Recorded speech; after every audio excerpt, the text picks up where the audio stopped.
ketahuilah bahwasanya beribadah tidak boleh dengan hawa nafsu. Ibu beribadah tidak boleh hawa nafsu. Saya pengen bulan Ramadan penuh, nggak punya utang, pakai minum obat. Dia seolah-olah lebih hebat dari Allah Subhanahu wa taala. Kalau memang orang hebat itu dengan tidak haid, Allah tidak membuat haid. Sudahlah, tidak usah macam-macam. Ada usah macam, jalankan sewajarnya. Enggak usah melakukan itu semuanya. Adapun boleh tidaknya ini masalah lain. Kalau masalah boleh dengan catatan, kalau menurut medis, menurut kesehatan tidak mengganggu Anda, diperkenankan. Tapi bukan kemuliaan yang dahsyat yang semacam itu.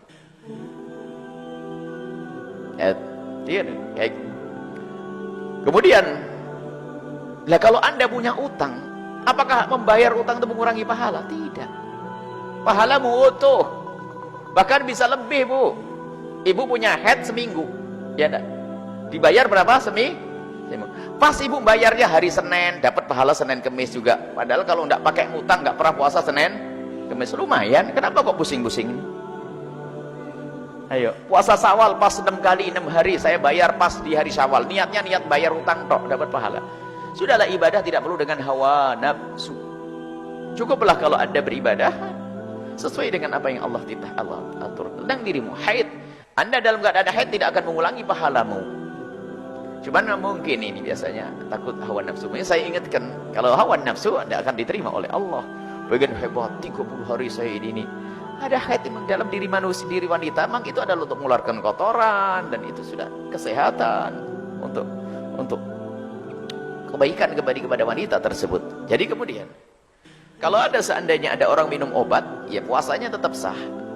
Dan jika tidak mengganggu kesehatannya, bukan suatu yang terlarang. Boleh-boleh saja, tapi bukan sebuah keutamaan. Keutamaanmu adalah jalani normal. Cuman yang perlu kami hadirkan ilmunya di sini, biarpun dalam keadaan haid, yang tidak boleh hanya berpuasa dan membaca Al-Quran sama sholat. Dan mentawaf jika Anda di Mekah sana. Adapun masalah berzikir, Anda tetap boleh. Jadi tetap jatahmu. Misalnya orang-orang pada taraweh 23 rakaat sama witirnya 2,5 jam karena khatam Quran. Anda tidak boleh kalah di rumah, Anda berzikir 3,5 jam. Harus begitu dong. Artinya apa? Di malam itu pun Anda tetap beribadah, hanya tidak dengan sholat, tidak membaca Al-Quran. Cukup dengan zikir, pahalanya sama. Bangun malamnya pun tetap masa tahajud. Orang pada tahajud, Anda tetap bangun malam, pahalanya sama. Jadi bukan sebuah penghalang itu haid. Cuman nasib buruk sebagian orang yang salah paham, kalau sudah dapat haid, libur semuanya. Saat suaminya pun disiapin mie, bang sudah siapin mie, tinggal masak air panas tok. Saat sahur-sahurnya suaminya jadi pakai mie nanti.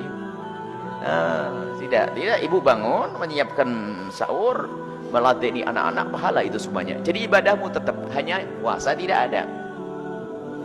Dan ada hikmah di balik itu semua, sebab seorang haid yang lagi berpuasa, seorang haid haram berpuasa.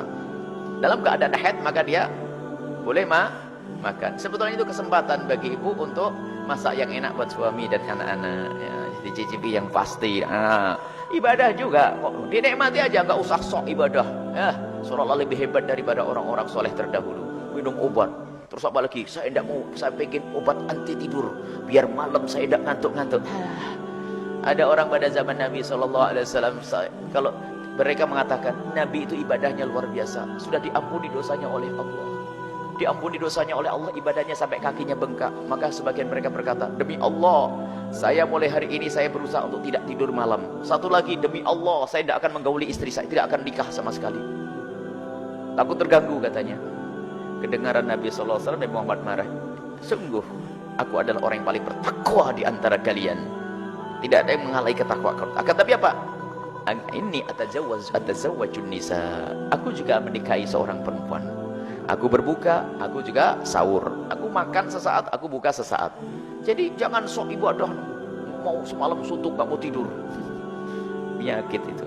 Ibadah tidak boleh hawa nafsu. Jadi adik-adik putri, ibu-ibu, jalani haid, kesempatan haid. Ya, berarti kalau sudah haid makan banyak, bisa membuat masakan yang enak untuk takjil dengan melayani cicipi enak, biar gak kasin. Tidak ada masalah. Jadi nikmati itu semuanya. Itu karunia Allah. Nanti bayar puasa, bayar adalah ibadah juga kok. Jadi ibadahnya jangan dikurangi, zikir, baca sholawat dan seterusnya.